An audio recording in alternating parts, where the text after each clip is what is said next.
Naging mapayapa sa pangkahalatan ang paggunita sa ika-40 anibersaryo ng EDSA People Power Revolution. Ito ay sa kabila ng bahagyang kaguluhan kanina sa may Ortigas Avenue. May umaarangkadang balita si Willie Delgado Jr. Live. Willie, kumusta na ang sitwasyon ngayon dyan? Ninya, sa ngayon medyo masasabing tahimik na, no?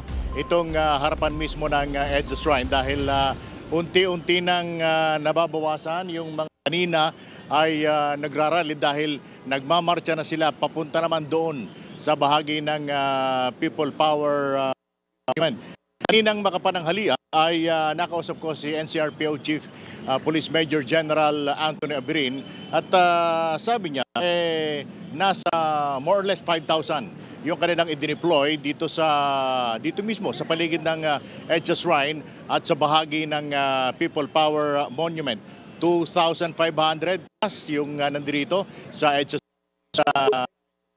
din. Ang kanilang ipinadala naman na contingency sa paligid ng People Power Monument.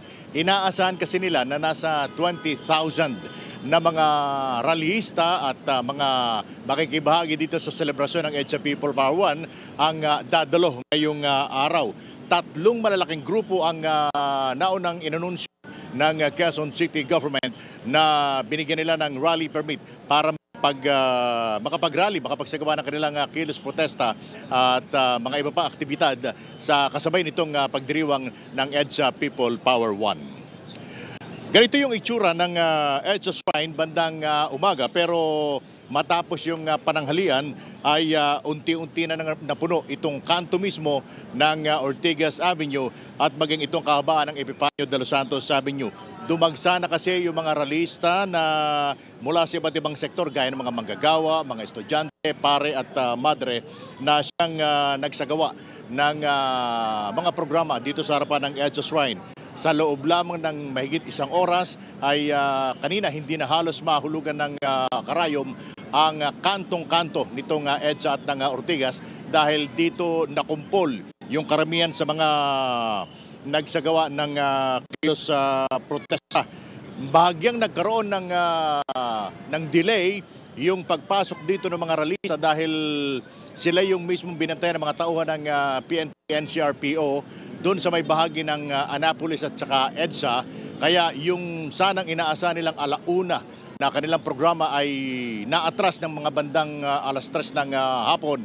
At magagayon man ay nagawa pa rin nilang makalusot sa ginawang barikada ng PNP at nakapagtipon-tipon dito mismo sa kanto ng EDSA at saka ng Ortigas Avenue.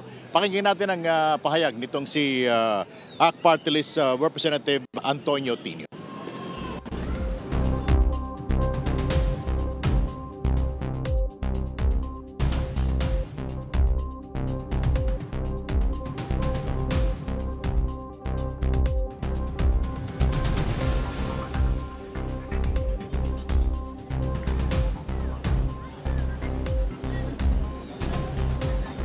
Anyway, kanina sabi ni ACT Representative, ACT Teacher Party List Representative Antonio Tinio na kahit pa man daw sila ginigipit ng mga tauhan ng PNP ay matagumpay pa rin silang nakarating dito sa harapan ng EDSA Shrine na original dun sa kanilang plano para makapagsagawa ng komemorasyon o yung kanilang mga programa para ilahad yung sentimento ng sambayanan kaugnay nitong nagaganap na mga kontrobersya sa flood control anomaly. Sinariwa din ni Tinio yung alaala ng EDSA People Power 1, 4 na taong na ang nakalilipas kung saan ay sinabi niya kung may mga napatalsik na Marcos noon, parang nananariwa ulit sa araw na ito kung saan pinagdiriwang ang 4th years anniversary ng EDSA People Power 1 dahil kaparehas na pangalan, kaparehas na nanunungkulan ang ipinananawagan na bumaba sa pwesto dahil nga sa pagkakasangkot sa kabi-kabilang kontrobersya.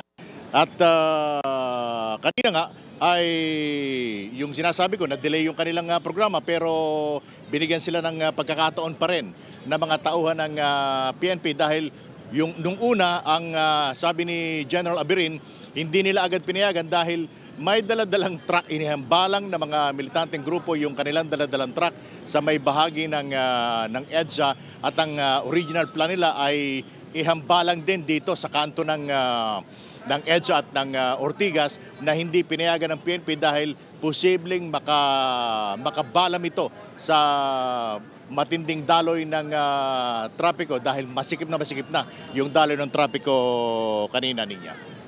Alright, so Willie, sa ngayon, kumusta na ang crowd dyan? Medyo humupa na, no? At nakakadaan na, medyo mas maluwag na rin ang trapiko dyan sa likuran mo, dyan sa may EDSA, no? EDSA Shrine sa harap. Kung makikita mo, Ninya, ay smooth flowing na rin yung traffic na kanina ay talagang hindi madaanan. Sinara kasi itong kahabaan ng Ortigas mula rito sa panulukan ng EDSA. Kung ikaw ay papunta sa bahagi ng Meralco, sarado yan.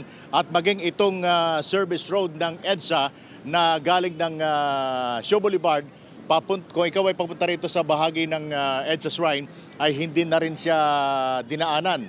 Dahil doon nga sa pagtipon kanina ng mga militante. Pero makalipas yung may sagawa yung kanilang mga programa, ay nung umalis na, nag-self-disperse yung mga ralista dahil magtutungo naman sila doon sa bahagi ng People Power Monument. Kaya nabuksan na ulit yung daloy ng trapiko sa mga motorisang dadaan dito. Pwede na ho kayong dumaan at wala na magiging sagaba sa inyong pagbiyahe kung kayo madadaan sa bahaging ng EDSA Shrine. Kumbaga medyo babagal lang ng konti, pero after nun ay after siguro ng People Power Monument, dire-diretso na sila. Pero kung ako ngayon pauwi na galing sa opisina, no, Willie, siguro avoid ko muna pa rin yung EDSA, no? At dumaan na lang doon sa looban. Ano, Willie? Wise yun dahil kung approach ka rito, medyo magkakaroon ng pagbagal yung traffic dahil sa may mangilan-ngilan pa rin mga nakaharang kasi kung makikita mo. Pero paglagpas niyan, maluwag na. Pero kung nagmamadali o kaya gusto mo na makauwi at meron ka na may ibang alternatibong dadaanan na pwede mong iwasan itong bahaging ito ng Ortigas at saka ng EDSA, mag-divert na lang muna at para hindi maabala yung pagbiyahe ng ating mga motorista. Right, maraming salamat, Willie Delgado Jr.